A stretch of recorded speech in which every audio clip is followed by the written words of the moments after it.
Boa noite, queridos irmãos.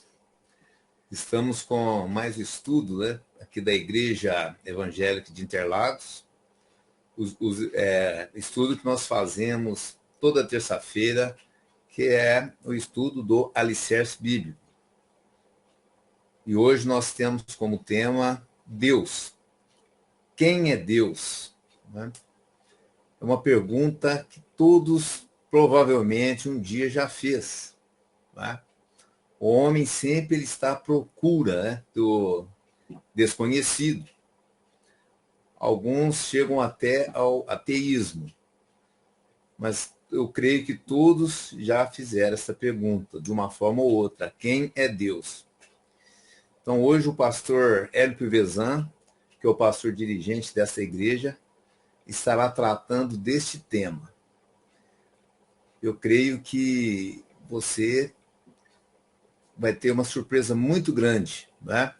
Quando você finalizar aí esse estudo. Hoje ele vai estar tratando, a parte 1 do estudo. Provavelmente nós vamos estar continuando com esse tema. Quem é Deus? Então eu gostaria, deste momento, de fazer uma pequena oração. Por que fazer uma pequena oração? Porque nós sabemos, né, que Deus é um ser transcendente. E a oração nos ajuda a entrarmos em contato com Ele. Nós somos cristãos, nós acreditamos, né? E temos tido essas experiências de estar, através da oração, por intermédio do Espírito Santo, assim como a Bíblia nos ensina, nós termos este contato direto com Deus. Então vamos fazer esta pequena oração para que não haja nenhuma influência, né, no mundo espiritual que possa atrapalhar o verdadeiro entendimento, né, do tema desta noite, tá bom? Então vamos fazer oração. Glorioso Deus e eterno Pai, nos colocamos diante do Senhor em oração para agradecer esse momento, essa oportunidade que nós temos de poder estar ouvindo a Tua palavra, termos essa liberdade de procurar conhecê-lo melhor a cada dia. Então eu coloco na Tua presença o Teu servo que estará trazendo a mensagem, trazendo o estudo desta noite. O pastor Hélio Pivezan, Teu servo. Então, em nome do Senhor Jesus Cristo, é que oramos e colocamos o nosso coração e a nossa mente diante do Senhor, para que nós tenhamos este conhecimento. Em nome do Senhor Jesus Cristo. Amém. Amém. Muito bom, pastor Valdo. Glória a Deus, né? Estamos aí mais essa terça-feira, hoje é 22 de março de 2022, né? E nós estamos aqui na Igreja de Interlagos. Se você, porventura, nos achou aí pelo YouTube, né, saiba que nós temos um canal, né, que se chama www.igrejadeinterlagos.com.br. Aqui do lado esquerdo você vai encontrar os horários dos nossos cultos e aqui em cima um botãozinho chamado ao vivo. Você vê naquele horário, você apertar o botãozinho, você entra nessa sala aqui para a gente poder fazer os estudos. Nós temos cultos de domingo às 18 horas, temos culto às terças-feiras às 20 horas e quinzenalmente temos um culto na quinta-feira, que nós chamamos de Escola da Doutrina Bíblica. Ali nós estudamos a Bíblia mais profundamente. Essa escola do Alicerce Bíblico tem por objetivo te dar argumentação, que você possa argumentar bem para quem te perguntar determinadas coisas. Esse é o nosso objetivo, de quando nós estudamos, nós tentamos passar para vocês argumentos convincentes e que você não tenha dúvida na sua fé. né? Muito bem colocado o pastor Valdo aqui. Ele disse assim, muita gente se pergunta, né? Quem é Deus? É um ser transcendente, né? É uma entidade. Então eu vou passar aqui algumas semanas estudando esse assunto. Quem é Deus? Porque é um assunto interessante, complexo, é muito bom. E eu espero que você aproveite esses estudos. Pega um caderno e começa a fazer anotações, tá bom? Para que essa argumentação não saia da sua cabeça, né? Veja, nós não estamos aqui querendo convencer ninguém, nós estamos estudando a Bíblia para que a gente possa aprender e que a gente possa se defender, né? Lá em Apocalipse 13 diz que o diabo vai nos enganar, né? O anticristo, ele virá de maneira a nos enganar. E eu sempre falo aqui, né? Sempre digo assim, olha, o engano só acontece para quem não sabe, para quem não conhece aquele assunto. Então, se nós conhecermos bem a figura de Jesus Cristo, a figura do Pai, a figura do Espírito Santo, se eventualmente surgir aí, como está prometido, né, um anticristo com magias, com milagres, prodígios e maravilhas, nós não seremos enganados, né, porque nós conhecemos a Deus, conhecemos a Jesus Cristo, né? Se você ler lá em Apocalipse também, 24, 23, 24, 25 ali, você vai ver que Jesus ele fala que nos fins do tempo, muitos dirão, olha o Cristo aqui, olha o Cristo ali, mas não é o Cristo, né?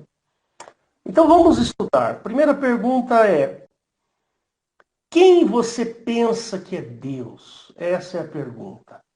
Temos um visitante aqui, quem será que é? Será que é o que eu estou pensando, Pastor Weber? Que bom. Irmão, agora que eu consegui. Saudações, irmãos. Na paz do Senhor Jesus Cristo, me perdoa aí de estar interrompendo aí, eu custei a achar que... Prazer tê-lo conosco, meu querido. Deus Ô, abençoe. meu querido, meu Deus, é um momento de muita alegria, viu, irmão? De você ter me aceitado. Você é um irmão muito querido. Nós amamos você. Obrigado, Esqueça obrigado, irmão. o dia que você foi ungido pastor. Amém, amém. Glória a Jesus. Irmão, Amém. pode continuar aí, viu? Dá licença aí, irmão. Ok. Então, fica aí essa pergunta, né? Quem é Deus? Será que Deus é uma fantasia da humanidade? Será que Deus é um ser fantasioso da humanidade? É fácil pensar desse jeito, é muito fácil, né? Então, por exemplo, né, se você pegar culturas antigas, aquelas culturas ali do Oriente Médio, você sempre vai perceber que existe um Deus, uma presença divina. Existe uma intenção humana em adorar algo que é divino, né? Se você pegar uma outra cultura qualquer, se você for, por exemplo, na África, que é um país com muita diversidade de religiosa e tudo mais, você vai perceber ali que quase todos eles acreditam num ser superior.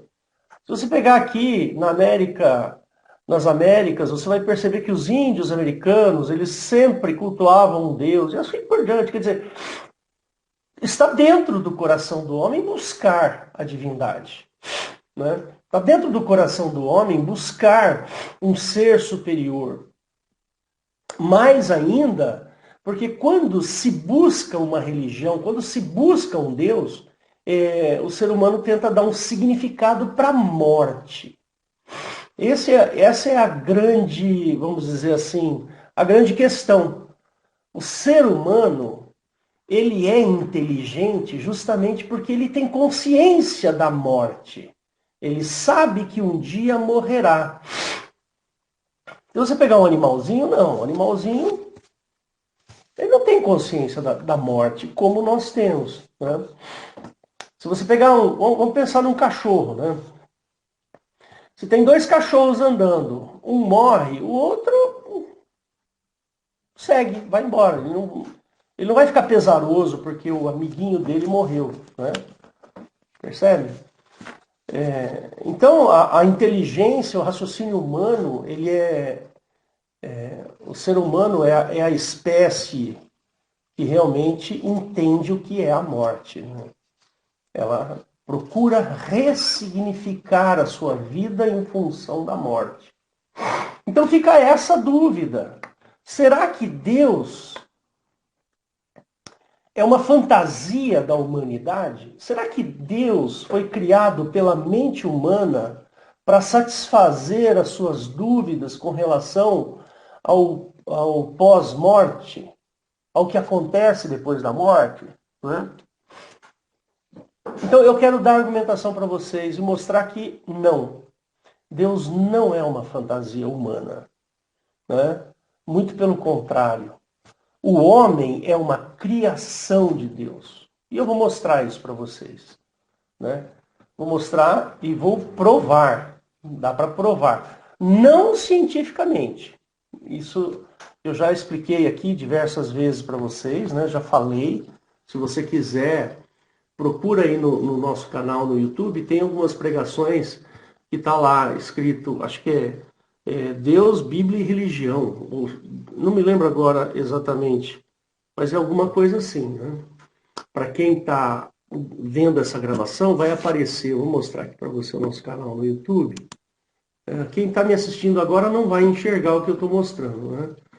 Mas aqui no nosso canal no YouTube, eu tenho aqui alguns estudos bastante interessantes. Então, você procura lá.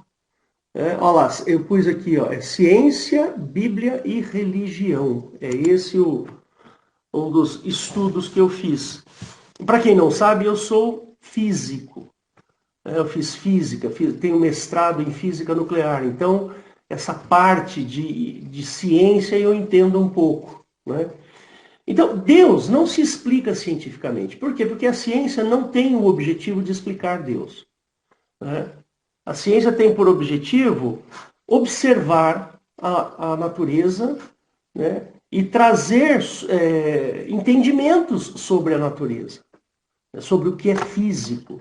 Agora, o que é espiritual não está no interesse da ciência. A ciência não tem esse objetivo. Pode ser que um dia alguém tente fazer essa prova e tal. Né? Mas a existência de Deus, ela, para quem crê, é realmente um fato. Para quem não crê, nós temos evidências muito interessantes a respeito da existência de Deus. E essas evidências, elas são praticamente não, são evidências irrefutáveis. Né? Eu lembro que uma ocasião, já contei isso para a igreja, talvez a igreja já saiba dessa historinha, né? Eu estava no instituto trabalhando lá na minha tese de mestrado e um amigo meu chegou e falou assim, mas Hélio, você, pastor, como é que você consegue acreditar em Deus diante de toda essa ciência que você conhece? Eu falei, Fred, meu amigo, quem tem mais fé de nós dois aqui é você, porque não crer que Deus existe é um exercício de fé e tanto, porque tudo que eu vejo, toda essa ciência que eu vejo tem que ter uma explicação espiritual. Aí ele ficou meio assim, saiu, foi embora, não falou mais comigo. Aí eu chamei ele de crente, né? Porque ele era ateu. Mas tudo bem. Né? Deus é um ser superior. E nós entendemos que Deus está num plano que está fora da matéria. Então, ele não está sujeito à ciência.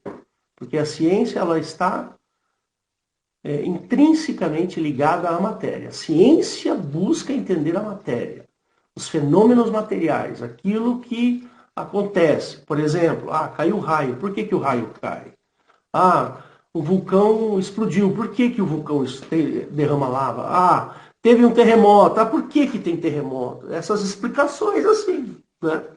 Hoje nós temos uma ciência muito interessante, né?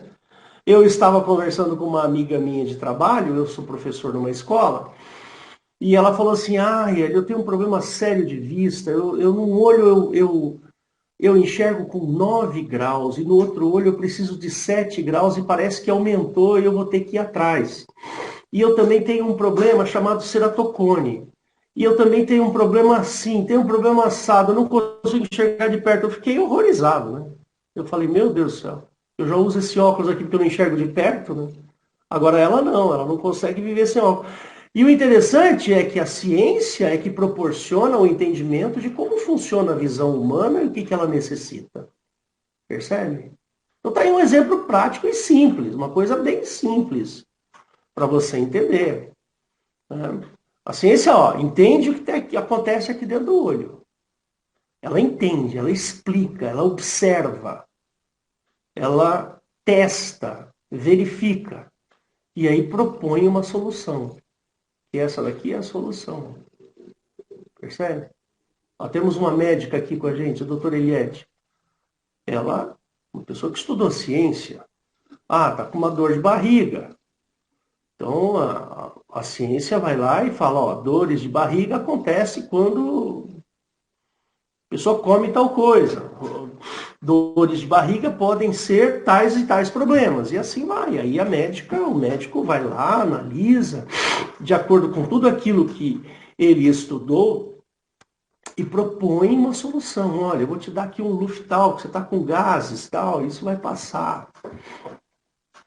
O sujeito chega com uma dor no peito e o braço adormecido no hospital, na hora o médico sabe.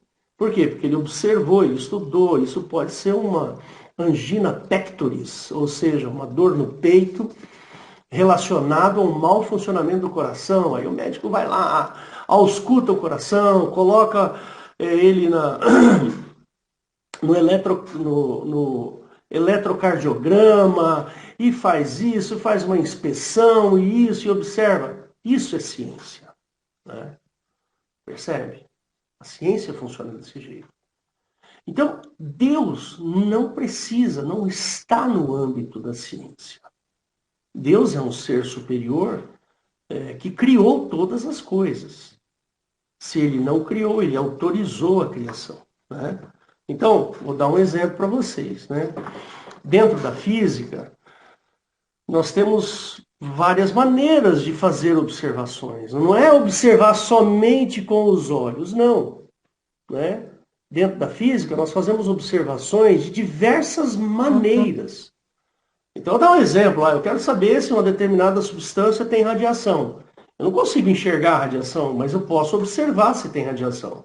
Eu pego um contador Geiger, ou então um detector e ponho lá e vou fazer as leituras. E aí, estou observando, estou vendo que essa matéria é radioativa. Percebe? Por exemplo, o pastor Valdo, ele é engenheiro florestal.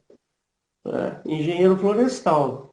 A engenharia é uma área da ciência muito interessante. Então, por exemplo, ele estava fazendo ali esses dias um projeto que verifica o regime de chuvas de um determinado. Se o cara pode fazer uma construção, se ele não pode, uma construção grande e assim por diante. Então, demandou muita observação para que ele pudesse ir lá e dar um veredicto. Né? E dar um parecer técnico, olha, o regime de chuvas dessa região é assim, aqui nós temos uma passagem, aqui eu tenho tal coisa, uma vez a cada 100 anos tem uma chuva assim, e aí vai. Isso é ciência. Né? A ciência ela não precisa provar a existência de Deus. Né? Só para você ter uma ideia, né? Existe um fenômeno na natureza, né, chama efeito Doppler. Né? O efeito Doppler, ele é um fenômeno que nos auxilia a saber, por exemplo, se uma estrela está se afastando ou se ela está se aproximando da gente, pela observação da sua luz. Então eu consigo, observando a luz de uma estrela, saber se ela está se afastando de nós ou se ela está se aproximando de nós. Ainda que ela esteja milhares e milhares e milhares de anos-luz de distância, não importa. A gente consegue observar isso. E tem uma teoria dentro da física, né? Não é uma teoria assim ainda muito, vamos dizer, sacramentada, mas é uma teoria bem forte, né? Falta, ainda tem alguns pedaços que estão faltando e tudo mais, mas é uma teoria boa, né? Relativamente boa. Teve um físico na década de 20 do século passado, né? Chamado Edwin Hubble, que é o que deu o nome a esse telescópio que fica orbitando a Terra aí, o telescópio Hubble. O Edwin Hubble, ele era um cientista, ele era cosmólogo, né? Ele observava o céu, né? Ele observou o céu. Então ele olhava através dos instrumentos, fazia as suas observações, e ele percebeu que 80% das estrelas, não vou falar estrelas, né? 80% dos objetos celestes que ele observou, eles todos estavam se afastando uns dos outros, né? Aí ele, como um bom cientista, ele fez a seguinte pergunta: ora, se eles estão se afastando, é porque um dia eles estavam perto. Percebe? Aí surgiu então a teoria do Big Bang, né? Do Big Bang, onde toda a matéria do universo estava contida num único ponto e por algum motivo, alguma flutuação, houve uma súbita expansão, né? E essa expansão, ela acontece hoje, ainda hoje. Percebe? É uma teoria válida. Existem estudos aí científicos bem interessantes. Mas ninguém consegue explicar essa flutuação, por exemplo. Por quê? O que flutuou naquele condensado de matéria que fez com que ele se expandisse? Pode ser que um dia a ciência explique isso. Pode ser que não, né? Percebe? Então, existem evidências de que o universo, evidências bem fortes, que o universo ele tem tamanho, ele não é infinito, como você aprendeu na escola. Né? Eu estou falando como gente grande, tá? Por favor. Ah, mas falaram na escola que o universo é infinito. Não, não é infinito. O universo é finito. O universo tem tamanho. Né? E o universo começou em algum tempo. E tem várias provas científicas disso. Tá? Várias provas. Dá para a gente provar observando muita coisa. Né? Então, queridos, e Deus, onde entra nessa história? Né? Será que o universo sempre existiu? A matéria sempre existiu desde o começo da eternidade, se é que a eternidade tem começo? Não. Não, eu acho que não. Eu acho que precisou de um pontapé inicial.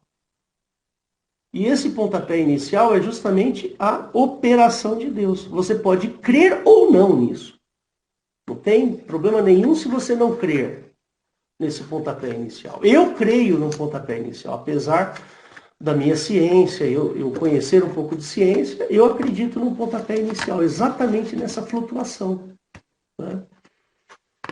Tem um período ali do início do universo, no Big Bang, que é entre o momento da expansão súbita, que o pessoal chama de explosão, eu não gosto desse termo, não é uma explosão, é uma súbita expansão. Então, do início da expansão súbita até 300 mil anos, é um período que se chama de universo inflacionário. E a gente não consegue explicar, nem por observação, nem por matemática, o que aconteceu nesses 300 mil anos. Então, tem aí um vácuo, uma lacuna que precisa ser preenchida pela ciência. A ciência ainda não conseguiu teorizar ou observar alguma coisa que explicasse esses 300 mil anos. Né? Mas vamos falar de Deus, que é esse o nosso objetivo aqui. Ora, existe uma evidência muito importante sobre a existência de Deus que é irrefutável. Tá certo? Irrefutável. E aí entra um pouco de ciência nessa história. Tá? Vou mostrar para você. Existiu um evento na história do universo, um evento, na história toda do universo, que aconteceu exatos 2000 anos atrás, em que um sujeito morreu na cruz e voltou a viver. Percebe? Ele morreu na cruz e aí ele ressuscitou. Além dele ter ressuscitado, e isso está provado por observações arqueológicas, ou seja, pela ciência, e está provado que esse sujeito ascendeu, ele subiu ao céu. Isto é provado por testemunhas de pessoas que viram isso acontecer. Então, esse argumento é irrefutável. Não dá para a gente dizer, isso é fantasia, alguém escreveu. Não. Existem evidências disso.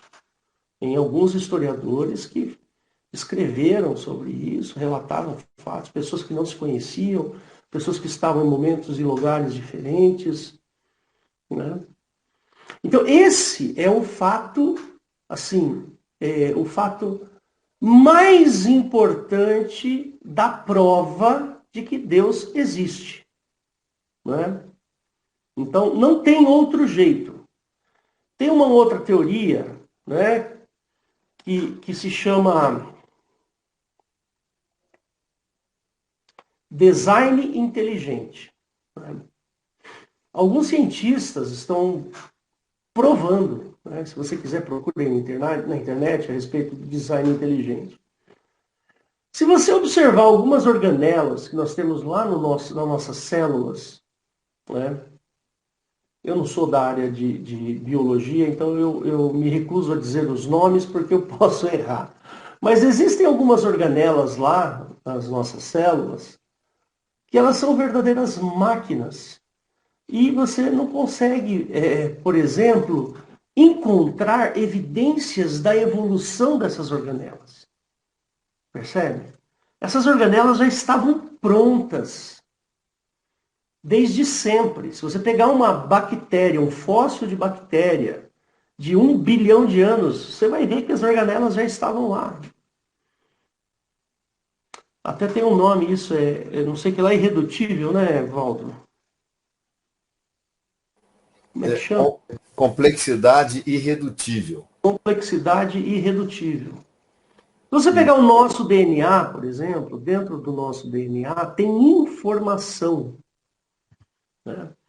O DNA humano não sofreu, ou o DNA das coisas não sofreu evolução. Percebe? Se você pegar o DNA de um ser humano de 11 mil anos atrás e pegar o DNA do ser humano de hoje, você vai perceber que o DNA não teve mutação, não teve nenhuma evolução. É o mesmo local onde estão todas as informações para a construção de um ser. Percebe? Então, e aí vai. Tem um monte de coisas assim. Ora, se a complexidade é irredutível, significa que não houve evolução. Eu não consigo pegar um DNA de uma bactéria, percebe? E falar, e vou comparar com o DNA humano e ver o que essa bactéria evoluiu até hoje. O DNA, eu estou falando do DNA, não estou falando da bactéria. O DNA é um sujeito que nós temos no centro da nossa célula que define o que nós somos. Se eu tenho o cabelo liso, se eu vou ter essa marquinha no rosto, se o meu olho é verde, se o meu bigode é assim. Percebe? Tá lá, tá tudo escrito lá. E tem sido assim desde sempre. Ora, tá aí uma outra argumentação irrefutável. Não existe, por exemplo, um proto-DNA. Não existe um DNA meio, ou uma evidência de alguma coisa que estaria evoluindo para DNA. Percebe? Por quê? Porque a complexidade do DNA é irredutível, ele sempre esteve lá. Ora, como é que pode alguma coisa sempre estar lá? Né?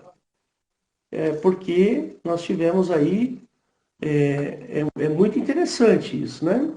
Nós tivemos aí alguém fazendo isso, né? Percebe?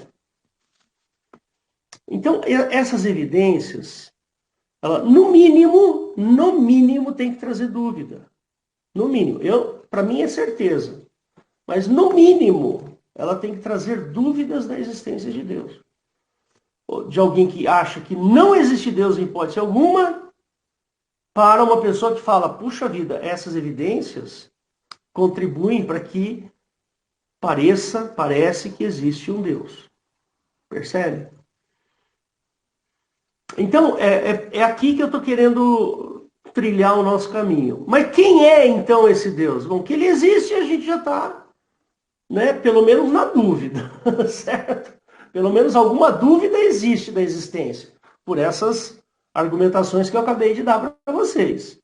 Jesus Cristo ressuscitou? Barbaridade. Se ressuscitou. Ressuscitou mesmo. Foi visto por um monte de gente. Pessoas viram Jesus Cristo. Embora tenha sido há 2000 anos. Teve uma argumentação aqui que eu usei outro dia para falar sobre a ressurreição e a criação, a existência do cristianismo, que é a seguinte. Ora, por que um grupo de pessoas, vê se faz sentido essa argumentação, por que um grupo de pessoas faria um cenário como esse que nós conhecemos do cristianismo para enganar? Jesus Cristo falou assim, eu sou o caminho, a verdade e a vida. A proposta de Jesus é a verdade. Se a proposta do próprio Cristo é a verdade, como é que alguém poderia pegar e falar assim, eu vou inventar uma coisa, eu vou inventar uma fábula em que o ator principal dessa fábula diga a verdade sempre.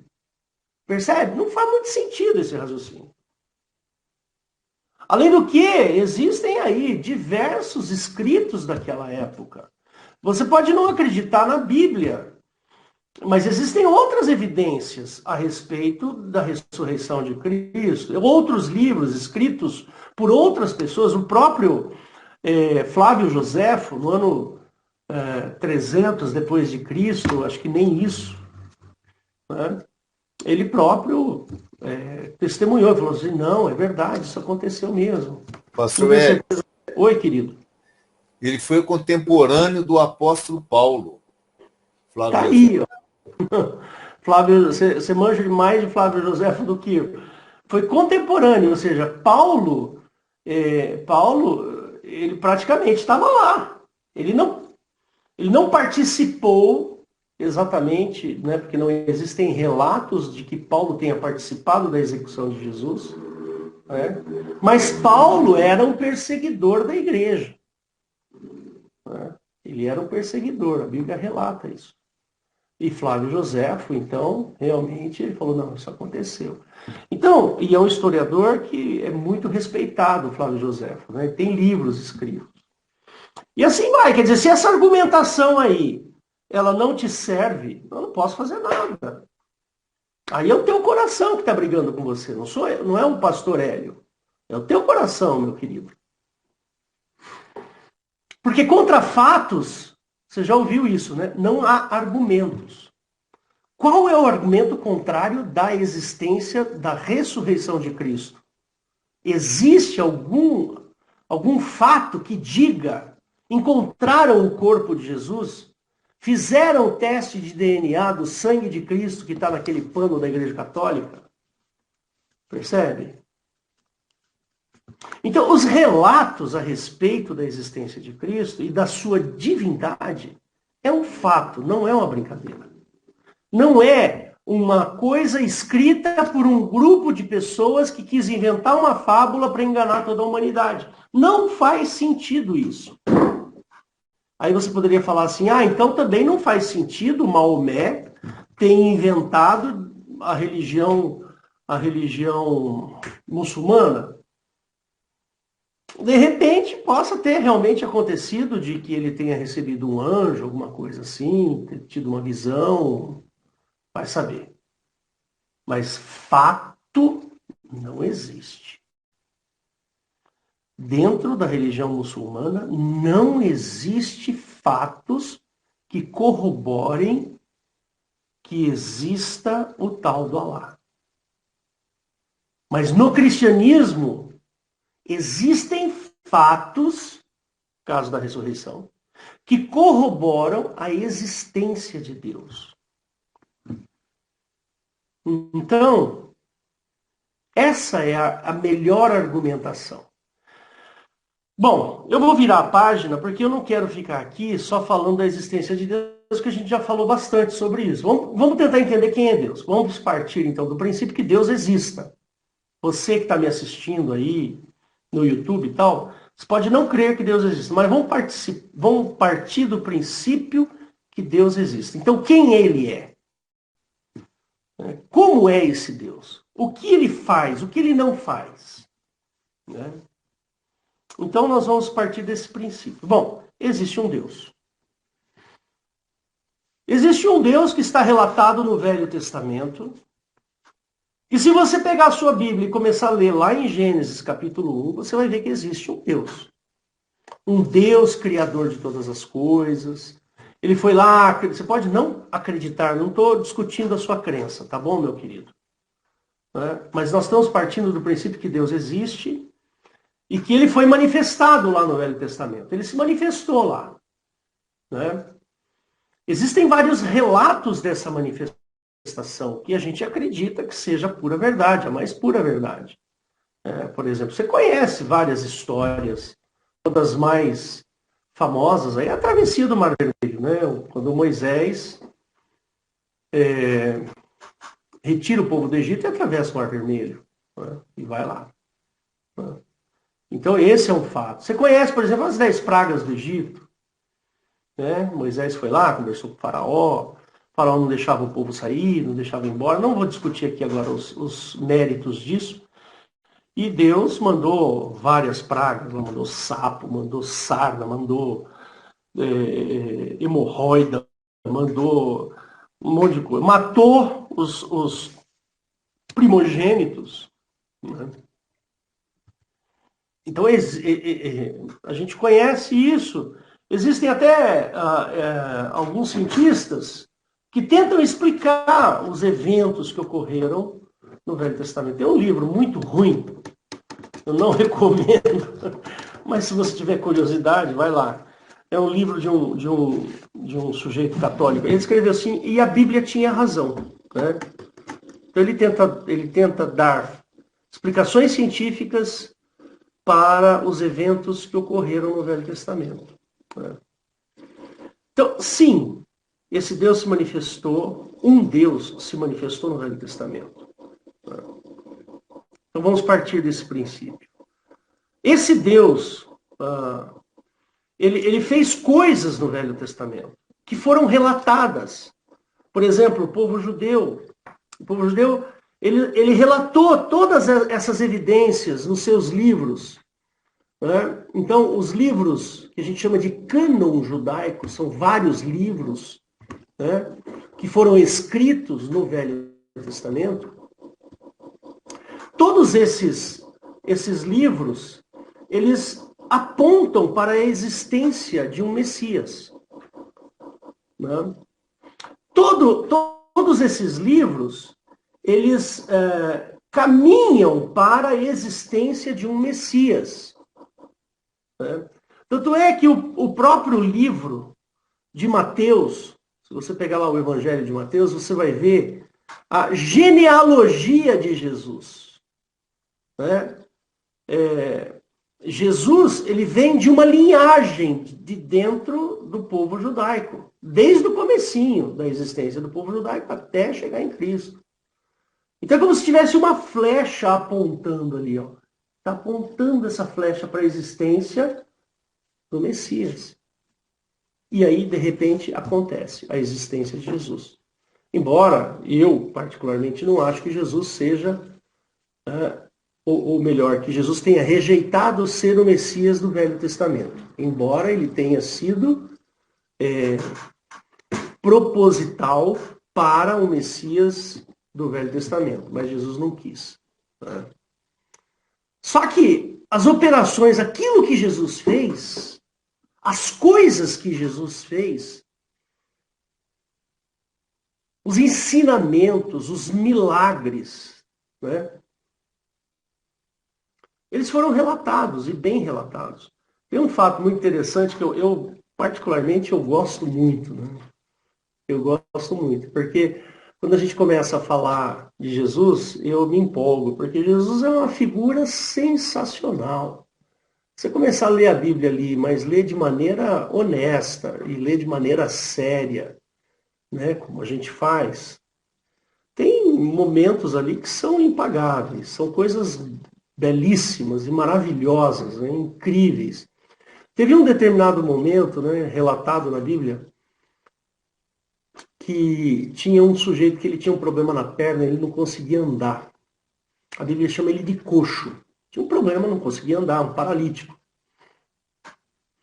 E aí Jesus estava na casa de um sujeito, mas o local que Jesus estava muita gente, uma multidão, porque Jesus fazia os seus milagres, as pessoas acabavam indo atrás, buscando cura, entendimento e tal, né? E como esse paralítico não conseguia chegar perto de Jesus, os amigos dele resolveu subir no telhado. Devia estar fácil ali, né, de subir no telhado por alguma condição. Subiram no telhado, abriram o telhado e começaram a baixar a maca onde o sujeito estava deitado, chegando perto de Jesus, por cima. Né? E Jesus ficou maravilhado com aquela fé. Jesus amava demais as pessoas que tinham fé. Né? Ele amava.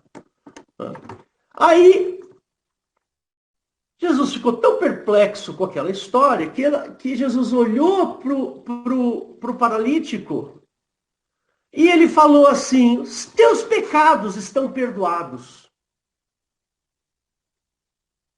Aí o povo que estava em volta ficou, ué, sou, como diria meu pastor querido Valdo, ué, sou. Por que ele falou que está perdoado os pecados?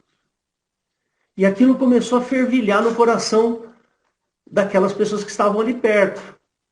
Aí Jesus, conhecendo o coração daquelas pessoas, ele falou uma frase que é uma coisa tremenda.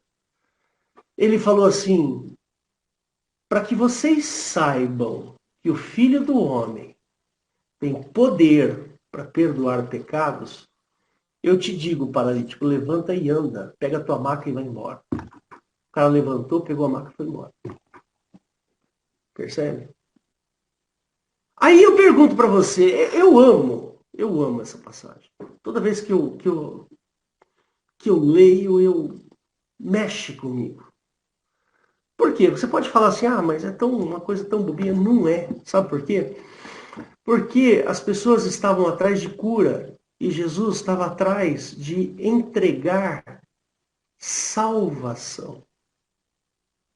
Aí eu pergunto para você, por que um grupo de pessoas escreveria uma mentira, dizendo que, vamos supor que isso seja tudo mentira, por que eles escreveram isso? Qual o objetivo?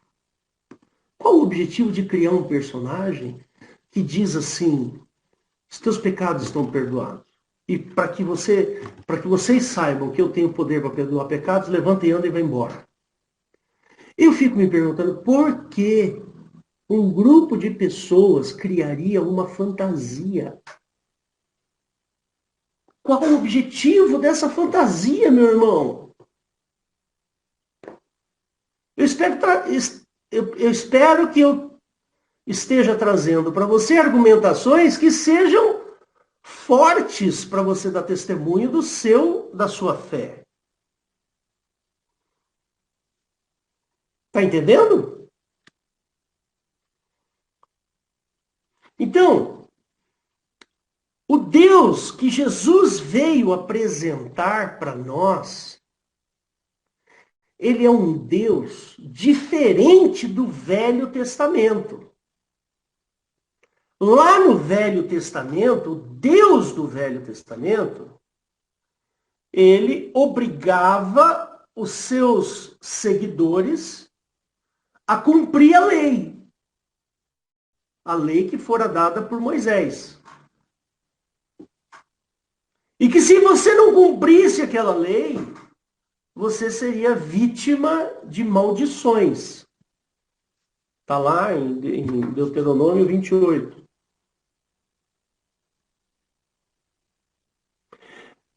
Não faz sentido. Espera aí. O Deus de Jesus cura. Ah, mas não foi Jesus Cristo que curou? Não. Tem um versículo que está lá em João capítulo 14, que Filipe, que é um dos discípulos, e fala assim, Senhor, mostra-nos o Pai. Aí Jesus fala assim, poxa, Filipe, eu tenho andado com vocês todo esse tempo e não tem percebido? Eu e o Pai somos um. Então, quando a gente olha para Jesus, nós estamos olhando para Deus. Porque Jesus e o Pai são um. Acima de criar coisas, acima de curar pessoas, acima de dar dinheiro, de dar bênçãos, grana, prosperidade, acima de dar saúde,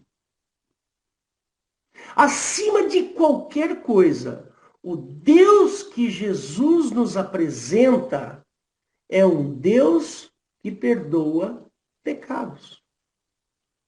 Porque o objetivo de Cristo é perdoar pecados. Mas, pastor, você está entrando num terreno meio pantanoso aí. O que é pecado? Pecado é rebeldia, é desobediência, é maldade. Tudo isso é pecado. Jesus sabia que a natureza humana é podre.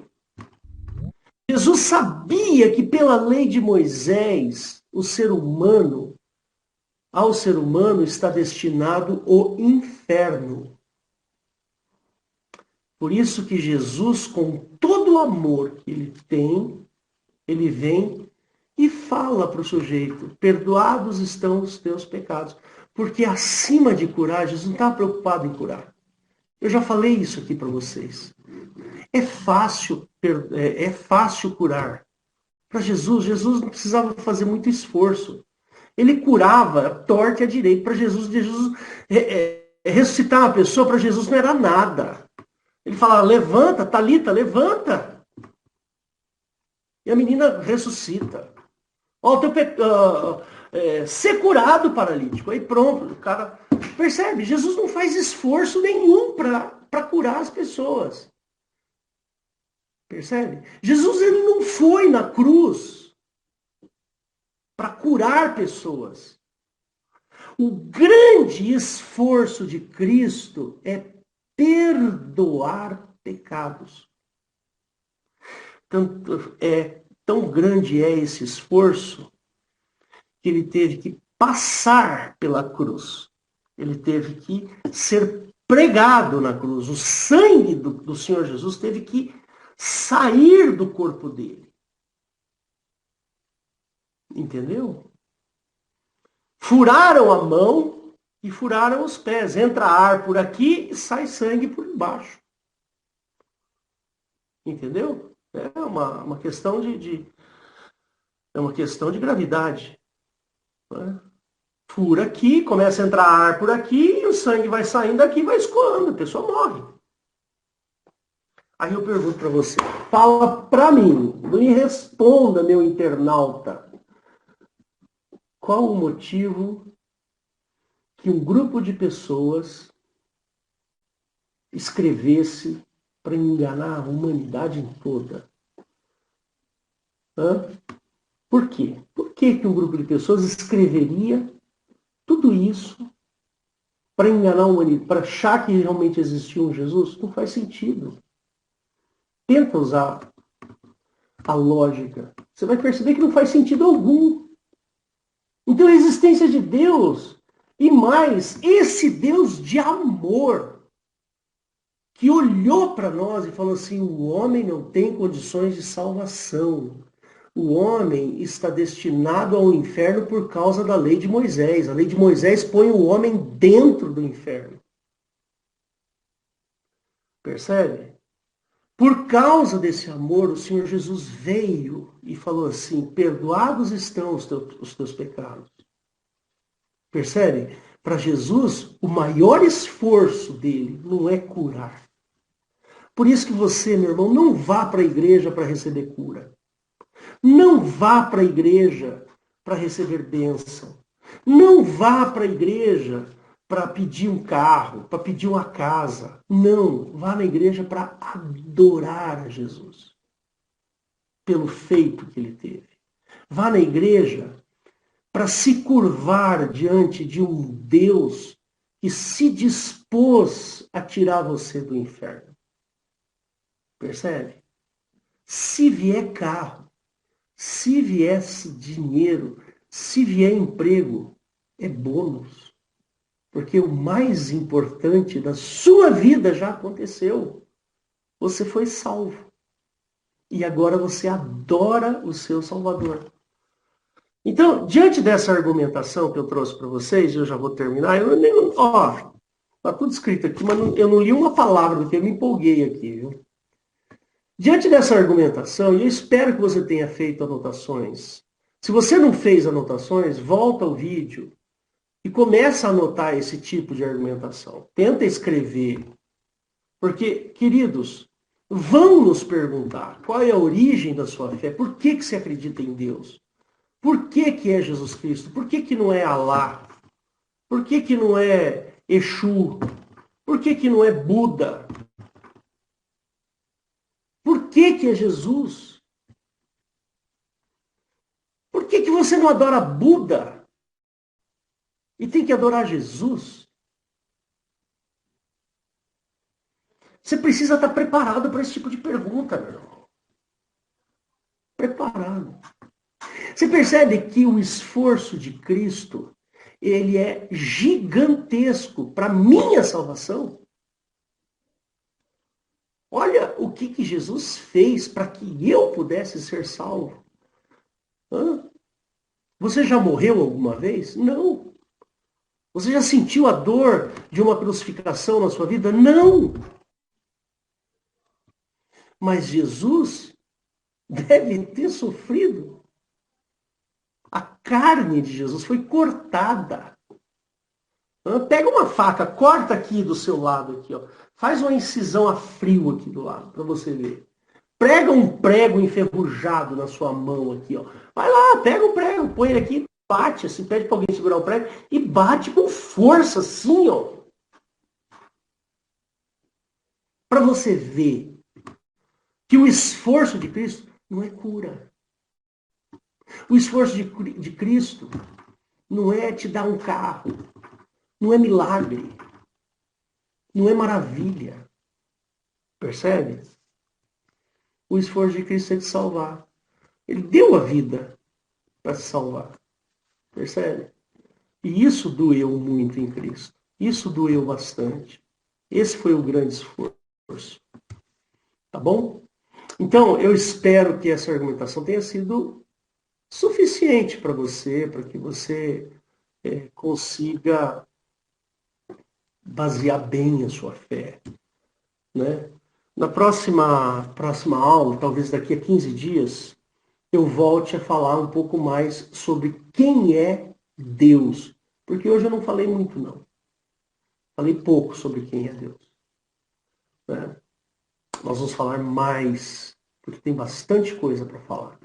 Então fica atento aos nossos cultos. Daqui a uns 15 dias, talvez, eu venha falar um pouco mais sobre esse assunto. Tá bom, meu querido? Peço que Deus te abençoe profundamente, que você entenda que Jesus Cristo não é uma religião. Eu já falei aqui, inclusive, o que é religião. Né? Procura aí nos vídeos, assista os vídeos que você vai ver, tá bom? Então, fica aqui encerrado. Eu quero fazer uma pequena oração por você. Jesus querido, peço que o Senhor olhe para aquele que está assistindo esse vídeo agora pela internet e que o Senhor possa convencê-lo do teu amor, convencê-lo da tua presença e do teu favor pela nossa vida. Abençoa todos aqueles que estiverem assistindo, em nome de Jesus. Amém. Eu passo a palavra ao pastor Valdo enquanto eu encerro o vídeo aqui, Valdo.